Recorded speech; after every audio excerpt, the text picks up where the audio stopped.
आमंत्रित किया है। आपके गांव में दोबारा आने का अवसर मिला है।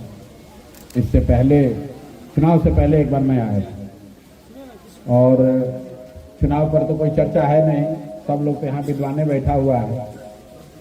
आपके गांव के ही आदमी जनसुराज से चुनाव लड़ रहे हैं।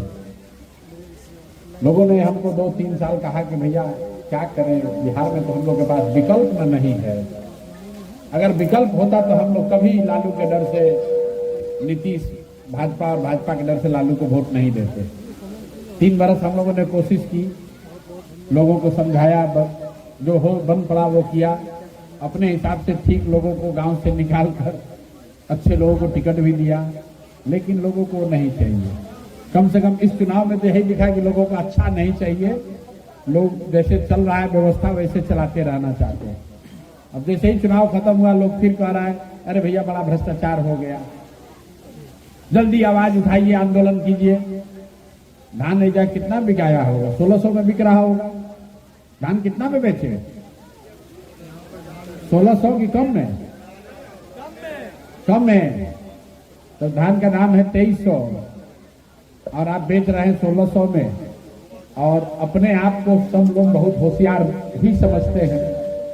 आप लोग अपने हिसाब से बढ़िया सरकार बनाए हैं, तो जिसको 50 क्विंटल भी धान होता होगा उसका जरा नुकसान समझ लीजिए कि कितना। पंजाब जैसे राज्य में हमने काम किया है, अगर 2300 का धान 2200 में बिक जाए तो सरकार चली जाएगी, लेकिन बिहार के जनता को 1500 में धान बिका जाए तो भी कोई चिंता नहीं है। तो जैसा बोइएगा वो काटिएगा। हम लोग अपना काम कर रहे हैं, आपने अपना काम कर दिया, आप 5 साल उसका मजा लीजिए। ये लोग बताते हैं कि भूमिहारों का बहुत बड़ा काम है। अभी जहानाबाद में एक नीट की छात्रा, जहानाबाद की एक नीट की छात्रा के साथ बहुत विभत्स घटना हुई है पटना में, आप लोगों को भी पता चला होगा। हम तो बिहार में नहीं थे, लेकिन हमारे साथ जुड़े हुए कुछ लोग वहां गए। हम जब बिहार आए तो लोगों ने बताया कि भैया बहुत बड़ा अन्याय हो गया है लड़की के साथ, और पुलिस ने घोषणा कर दी है कि इस लड़की ने आत्महत्या किया है, इसके साथ कोई गलती नहीं हुआ है। और ये ऐसा मामला है जिससे बिहार के बहुत परिवार के लोग प्रभावित होते हैं, क्योंकि आपके हमारे बच्चे बच्चियां पटना में, दिल्ली में जाकर हॉस्टल में रह के लोग पढ़ाई कर रहा है। तो हर आदमी को लगता है कि भाई ऐसा हमारे साथ भी हो सकता है।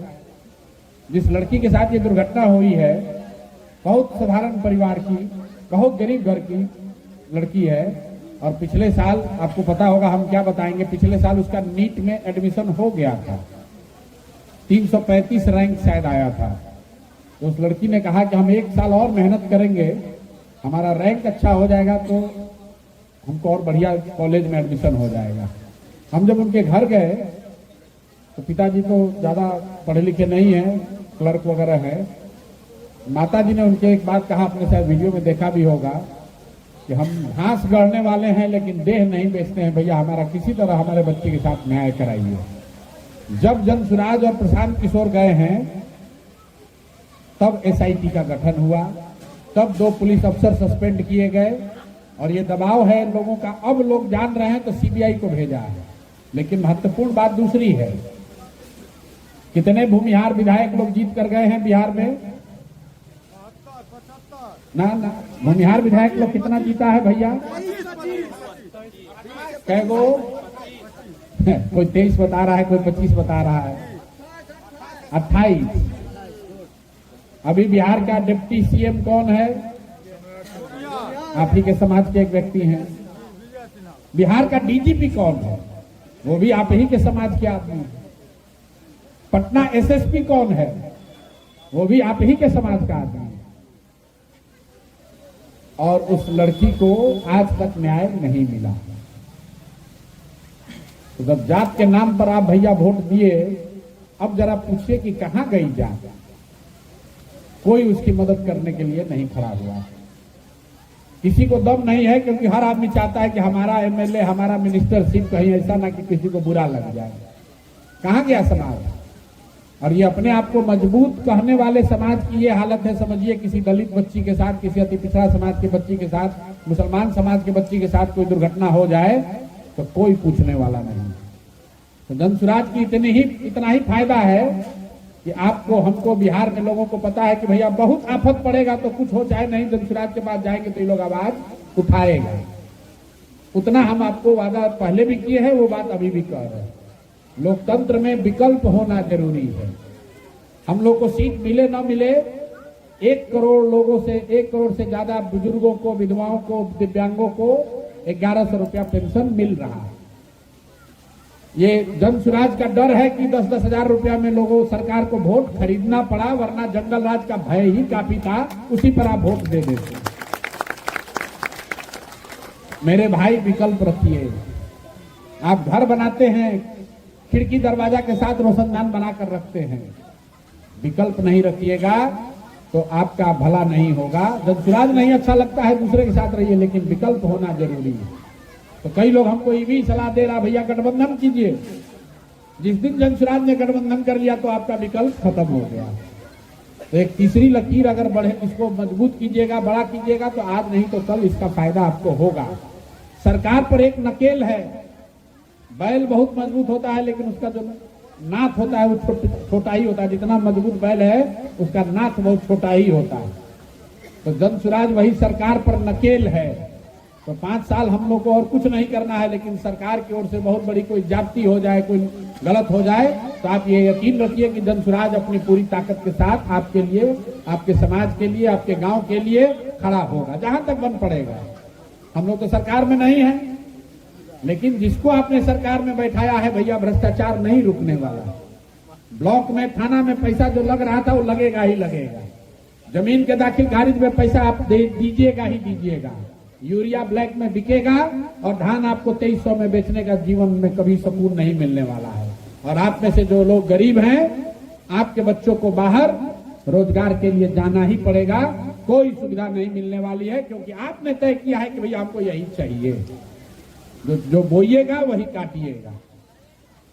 और आपने जनसुराज को इतनी ताकत जरूर खाली दी है कि हमारी आवाज मरी नहीं है, हम जिंदा हैं, जनसुराज जिंदा है।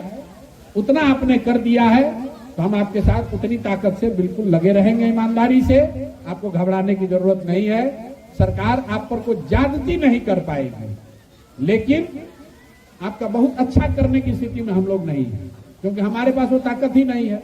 हम आपका स्कूल नहीं सुधरवा सकते हैं, हम आपका अस्पताल नहीं बनवा सकते हैं, लेकिन नया थाना नहीं लगा सकते, लेकिन जो थाना है, जो ब्लॉक है, वहां अगर आपके साथ कोई अन्याय हो रहा है तो आपके साथ जरूर खड़े हो सकते हैं।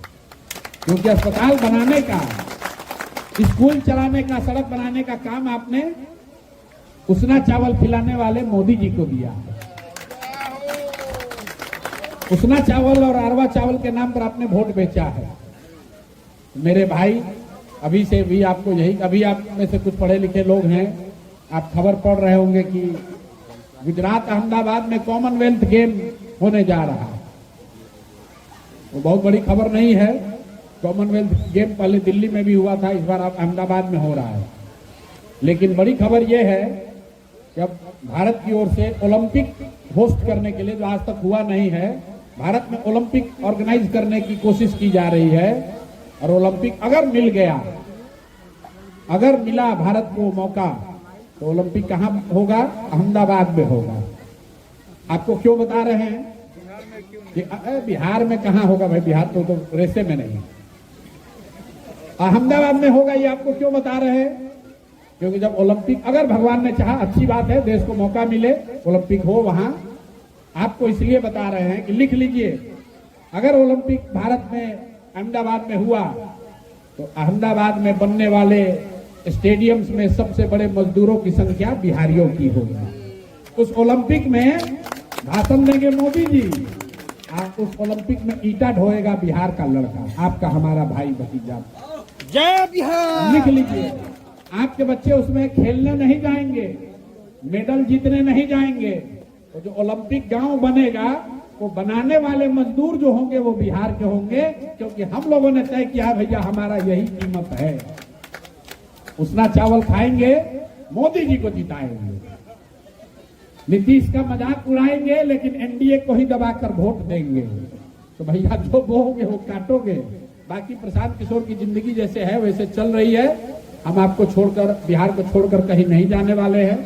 जो भी आपके आशीर्वाद से शक्ति बुद्धि है, पहले भी कहा था, अभी भी कह रहे हैं, आपके साथ लगे रहेंगे।